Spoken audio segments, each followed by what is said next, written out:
आप सभी का नई वीडियो में बहुत-बहुत स्वागत है। मेरा नाम ध्रुव है और मैं क्लास 11th और बाद में 12th का स्टूडेंट ह्यूमैनिटीज़ का हूँ। और आज की इस वीडियो का टाइटल, एजेंडा, टॉपिक जो भी कहते हो, वो है नई बुक्स। तो आपको मैं जो भी अपना 12th के लिए सामान लेकर आया हूँ, वो मैं आपको इस वीडियो में दिखाना चाहता हूँ। तो शुरू करते हैं फिर बिना देरी किए। चलो अब मैं आपको एक-एक करके अपनी सारी बुक्स वगैरह दिखा देता हूँ। तो सबसे पहले है मेरी ये मैथ्स की एनसीईआरटी, ये दूसरा पार्ट है।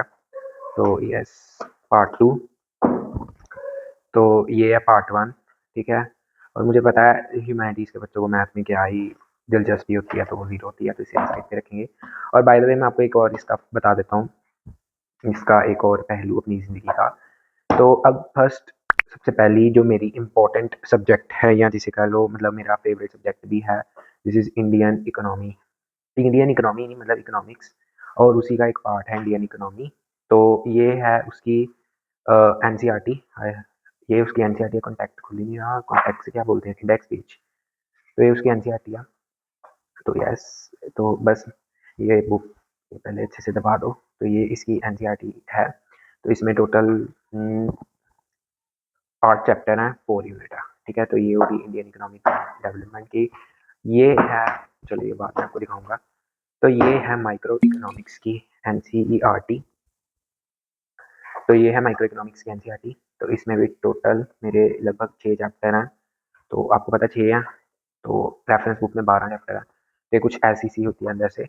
अब आप लोग मुझसे पूछोगे कि आपने एनसीईआरटी क्यों खरीदी, इकोनॉमिक्स में टीआर जैन वीके की होती है। तो मैंने वो भी खरीदी है, और मैंने साथ में एनसीईआरटी भी खरीदी है।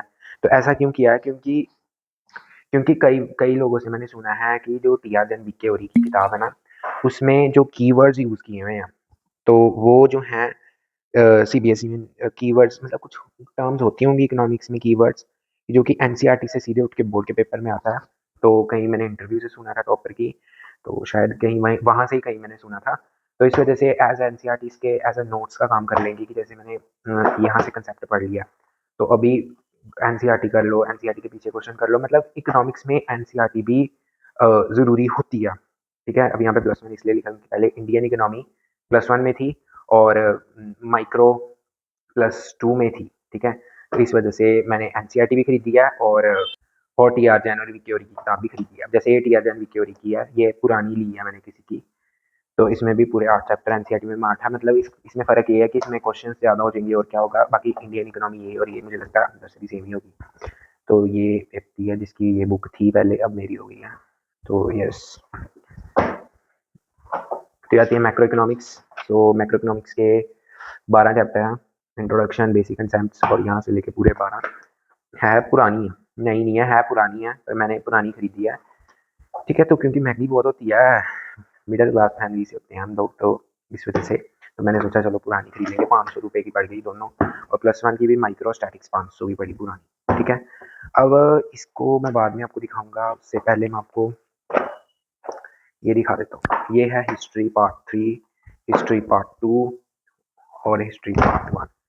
मतलब एक किताब ही +1 की हिस्ट्री की सामभी जा रही है, और तीन तीन किताब है हिस्ट्री की। तो ये है एंशियंट हिस्ट्री, 105 रुपये की है, मुझे 125 की लगाई, और 20 रुपये कवर का, और 105 पूरे एमआरपी लगाई है उसने। तो ये रहे टोटल इसमें कॉन्टैक्ट जितना भी है। तो यस, तो ये पार्ट 1 है। दिखने में जितनी पतली लगती है ना वीडियो में, पतली होगी और छोटी होगी, उतनी है नहीं है, बड़ी किताब ही है, बहुत बड़ी। तो पतली भी नहीं है और छोटी भी नहीं है। मैंने भी जब वीडियोस में देखी थी, गूगल में एनसीईआरटी पीडीएफ खोल के देखी थी, तो वहाँ पे ऐसे लगता है जैसे पता नहीं कितनी का पतली है, कितनी का अच्छी है, पर असल में ऐसा नहीं है, असल में तो बड़ी है। नेक्स्ट आती है पार्ट 2 इंडियन हिस्ट्री का। तो पिक्चर सुंदर है भाई। तो ये भी 105 रुपये की है। तो इसमें भी 4 चैप्टर हैं, हैवी मेडिवल है, मेडिवल इंडिया के बारे में है, ठीक है। तो ये तो अभी तो नहीं पढ़ेंगे, ये भी भारी है और अच्छी है। और ये सबसे भारी मॉडर्न और सबसे शायद मुश्किल भी होगी ये। तो ये रही मॉडर्न हिस्ट्री, जिसमें फेवरेट चैप्टर्स आएंगे 10th के भी, इसमें कंसेप्ट आएंगे। तो यस, अब अगला सब्जेक्ट आता है हमारा पॉलिटिकल साइंस की भी 2 किताबें हैं, कंटेम्प्रेरी वर्ल्ड पॉलिटिक्स और politics in India since independence. तो ये किताब सबसे मोटी भारी है, दिखने में लगती है पता नहीं कितनी छोटी है, आसान है, बट भाई जब असली में आती है तो पता चलता है तो बड़ी कलरफुल है। ठीक है, हाँ तो यस खोल के दिखाता हूँ आपको, ठहरिए। तो खुल जा खुल जा खुल जा सिम सिम, ये रही। तो कुल मिला के 7 चैप्टर हैं इसमें। तो कंटेम्प्रेरी वर्ल्ड पॉलिटिक्स, अगली आ जाती है Indian politics in India since independence.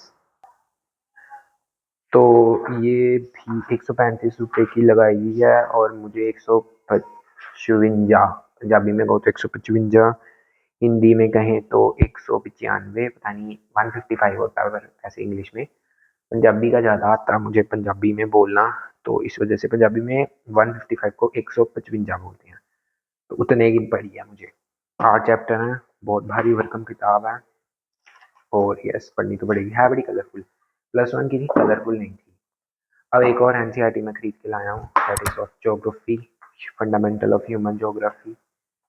ठीक है, तो क्लास +2 की है ये भी, और इसमें 8 चैप्टर हैं। ठीक है, और इंडिया पीपल एंड इकोनॉमी, इसमें 9 चैप्टर हैं। ऐसे +1 की ज्योग्राफी में क्या है कि फंडामेंटल ऑफ फिजिकल ज्योग्राफी ज़्यादा भारी भरकम और 14 चैप्टर हैं। इसमें 6 चैप्टर थे इंडिया फिजिकल, बट +2 में बिल्कुल डिफरेंस आ गया कि फंडामेंटल ऑफ ह्यूमन ज्योग्राफी पतली है और ये भारी भरकम है। तो हाँ, अब मैं आपको एक और चीज़ बताता हूँ कि चलो शुरू करते हैं वो वाला पार्ट, स्टोरी। तो जो मेरे पुराने व्यूअर्स होंगे उन्हें पता होगा कि मैंने PT2 की रिजल्ट की वीडियो डाली थी, जो कि मैंने रिमूव कर दी है। तो उसमें मैंने आपको बोला था कि मैंने अपना फाइन आर्ट्स चेंज करके मैथ्स रखवाया नहीं है, रखवाना है, क्योंकि उन्होंने बोला था कि +2 में रखेंगे, और उसी के अनुसार मैंने +1 के मैथ्स के अराउंड 6 to 7 चैप्टर्स भी कर लिए हैं। तो +1 +2 का मैथ्स बहुत ही आसान है। जो लोग बोलते हैं कि हमारे सब्जेक्ट्स बहुत मुश्किल हैं, तो बट मैंने मैथ्स पढ़ी है तो आसान है मैथ्स। ठीक है, इवन मेरी sister she belongs to science stream, तो वो साइंस स्ट्रीम से हैं, and right now she is pursuing BSc CS यानी बैचलर्स ऑफ कंप्यूटर साइंस। तो उसमें भी उसके कंप्यूटर साइंस सब्जेक्ट आते हैं, कंप्यूटर साइंस, मैथ्स और फिज़िक्स। तो इसकी कभी बाद में बात करेंगे। तो मैंने भी मैथ्स रखा, एंड इवन मेरी बहन भी यही बोलती हैं, वो भी साइंस स्ट्रीम से है, कि ऐसा कुछ नहीं है कि मैथ्स बहुत मुश्किल है। मैं फिजिक्स की बात नहीं करूँगा, फिजिक्स केमिस्ट्री, क्योंकि वो मैंने पढ़े ही नहीं, तो मैं क्यों बात करूँ। मैथ्स एज सच +1 की मुश्किल नहीं है, पर आप ये कहोगे हाँ कोई नालायक बच्चा भी है, नालायक वो जो पढ़ाई में नालायक है वो भी कर ले, तो ऐसा नहीं है। मैथ्स है तो वो तो 10th में भी क्वेश्चन होते हैं मैथ्स के, इवन हर सब्जेक्ट में होते हैं, बट ईजी है 10th के कंपेरिजन, ज़्यादा है नहीं मुश्किल। एक बारी आप करने लग पड़ो फिर आपको आसान लगेगी। तो मैंने भी रखी मैथ्स, बट मेरा है कि मैंने 6 to 7 चैप्टर्स भी कर लिए हैं, बट ये है कि इंटरेस्ट जो है वो नहीं मिल रहा, इंटरेस्ट नहीं आ रहा। तो मैथ्स में मुझे बिल्कुल भी इंटरेस्ट नहीं है। मैंने मैथ्स रखी भी इसलिए थी तो कि मैं ताकि मैं अपनी इकोनॉमिक्स कर सकूँ, बट क्या फ़ायदा, मैं अपना 6th सब्जेक्ट क्यों वेस्ट करूँ मैथ्स रख के, अगर मेरा मैथ्स में इंटरेस्ट ही नहीं है। मैथ्स मुझे मज़ा ही नहीं आ रहा पढ़ने का, इवन कभी-कभार तो मेरा मन भी खराब हो जाता है मैथ्स पढ़ने के, पता नहीं क्यों। 10th में भी ऐसे हुआ तो होता था, 11th में भी ऐसे हो रहा है। तो इस वजह से मैंने ये डिसीजन लिया है कि मैं मैथ्स से ज्योग्राफी कर लेनी है, मतलब अपना 6th सब्जेक्ट मैथ्स से ज्योग्राफी। तो मैंने अभी स्कूल में मेरा सब्जेक्ट चेंज नहीं हुआ, वो होना है +2 की जब LOC सबमिट करेंगे, जस्ट मैंने बात ही की थी। तो उन्होंने बोला था हम +2 में देखेंगे। ठीक है, तो इसका मतलब अभी मेरा मैथ्स हुआ नहीं था, वो जस्ट मैं खुद से पढ़ रहा था अभी, ताकि अगर बाद में होगा तो मुझे प्रॉब्लम ना आए। तो मैथ्स की जगह मैंने ज्योग्राफी रखवा देनी है, फाइन आर्ट्स तो बिल्कुल कटवा देनी, फाइन आर्ट्स तो मैंने करनी नहीं है, बहुत मुश्किल सब्जेक्ट मुझे लगता है। ठीक है, और मैथ्स भी मैंने नहीं रखना, क्योंकि मैथ्स करने को तो मैं कर लूँ, आसान है, बट व्हाट, मतलब मेरा इंटरेस्ट कहाँ गया। अगर मैंने इतनी मुश्किल से अपने इंटरेस्ट से स्ट्रीम लिया है, तो मैं अपना एक भी सब्जेक्ट क्यों वेस्ट करूँ। लोगों का मैंने ताने सुने हैं अपनी स्ट्रीम से, तो मैं अपना वेस्ट क्यों करूँ। क्यों करूँ मैं? अगर मैंने ताने सुन ही लिए हैं, तो मैं अपना इंटरेस्ट क्यों मारूँ? अगर मेरा इंटरेस्ट ज्योग्राफ़ी में है, तो मैं ज्योग्राफ़ी रखूँगा, अगर मेरा इंटरेस्ट मैथ्स में होता तो मैं मैथ्स रखता। मैथ्स मैं करने को तो कर लेता हूँ, बट मेरा इंटरेस्ट ही नहीं है। अब आप बोलोगे खरीदी क्यों? तो मैंने इसलिए खरीदी, मैंने मैथ्स भी करना है बट ऐज़ अपने अपने खुद ही पढ़ना है, क्योंकि अगर मैं मैथ्स इकोनॉमिक्स के लिए पढ़ रहा हूँ, मैं मैथ्स के लिए नहीं, मैं मैथ्स इकोनॉमिक्स के लिए पढ़ रहा हूँ। तो मैथ्स इकोनॉमिक्स में तो आएगा ही आएगा, इतना तो फिक्स है, ठीक है? तो इसलिए मैंने सोचा कि मैंने खुद से मैथ्स पढ़ लेना है और एज़ बोर्ड का पेपर मैंने ज्योग्राफी का देना है। ये मैंने धीरे-धीरे खुद से पढ़ते रहना, चाहे मुझे 10 साल लग जाए, मैंने आराम से पढ़ते रहना है मैथ्स को, और वो भी इकोनॉमिक्स के लिए, ठीक है? कोई एज़ सच एग्ज़ाम देने के लिए नहीं मैंने पढ़ना। और जैसे मैंने प्लस 1 के 6 टू 7 चैप्टर्स भी कवर किए, वो भी मैंने इतने जल्दी-जल्दी किए, इवन मेरा मैथ्स पढ़ के हेडेक भी होने लग पड़ता, पता नहीं क्यों?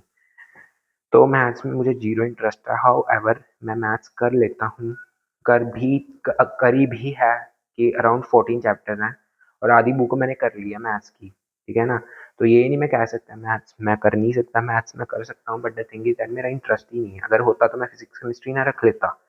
तो इस वजह से मैंने ये डिसीज़न लिया कि I will opt for geography in school. मेरी डीएमसी पे ज्योग्राफी लिखा जाएगा, बट करनी मैंने मैथ्स था, ठीक है? और maths is only for economics, ये फिक्स है। तो आज के लिए वीडियो के लिए बस इतना ही। तो एट द एंड ये सारी है मेरी बुक्स। तो आप बताओ मेरा डिसीजन सही है कि नहीं? अगर आप मेरी वीडियो को देख रहे हो पूरा, यहाँ तक पहुँच गए हो, तो ज़रूर बताना कि हाँ मेरा डिसीजन सही है या नहीं, ठीक है? क्या मैंने अपना फैसला सही लिया है कि नहीं? तो ये सारी बुक्स, तो yes that what I bought for class 12।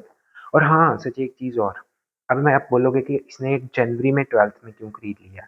देखो भाई, मोस्ट ऑफ द स्कूल्स में जन में फाइनल्स हो जाते हैं, इवन कई स्कूल्स में दिसंबर में भी हो गए हैं, प्लस टू प्लस वन और नाइन्थ के, सो दैट कि बच्चे प्लस टू का पढ़ सकें। हमारे स्कूल वाले पेपर ले रहे हैं 5 मार्च से। देखो हिसाब लगाओ, 5 मार्च से पेपर लेंगे और 17 मार्च तक। इतना मैं श्योर हूँ कि जब मेरे पेपर होंगे फाइनल प्लस वन के, तब आपसे ज़्यादातर लोगों के प्लस टू भी शुरू होगी होनी है, ठीक है? मैं अपना टाइम ना वेस्ट करते हुए अभी से प्लस वन करूँगा। इवन हमारे स्कूल में 2 महीने वेस्ट हो रहे हैं, जन में कब से सिलेबस टीचर्स का खत्म है, टेस्ट ले रहे हैं बिना मतलब के, तो बस जस्ट टाइम वेस्ट हो रहा है, बिल्कुल पूरा टाइम वेस्ट। इतने में प्लस टू शुरू हो गया, आराम से प्लस टू का सिलेबस भी कर लेना था, बट आदत हो गई है टाइम वेस्ट की, तो फिर करना ही है। तो जस्ट इसलिए मैंने खुद से ही शुरू कर दी है। और इवन मैंने हिस्ट्री का पहला चैप्टर भी पढ़ना शुरू कर दिया है, और इवन 5 टॉपिक्स पढ़ लिए हैं। और अगर मेरे पेपर फेब से भी हो जाते हैं ना, फेब की 15 या 1 से, तो भी मैंने बुक्स नहीं खरीदनी थी, फिर मैंने आराम से मार्च में खरीदनी थी बुक्स, बट पेपर बहुत लेट है, तो इस वजह से मैंने अभी खरीद लिया है और थोड़ा थोड़ा पढ़ना शुरू कर दिया है। एक मैंने हिस्ट्री पढ़ी है और एक मैंने मैक्रो इकोनॉमिक्स आज शुरू की है, ठीक है? तो मैक्रो इकोनॉमिक्स शुरू की है। तो ये था मेरी पूरी बुक्स और अपडेट, और जल्द ही अगले वीडियोस भी आएंगी, तो स्टे ट्यून्ड फॉर दैट। और जब आप मेरी वीडियो देख लोगे तो प्लीज़ कमेंट करके जाना। कमेंट नहीं करते आप, कमेंट करोगे, अच्छा लगता है देखने का। और थैंक यू सो मच, मिलते हैं अगली वीडियो में, तो बाय बाय।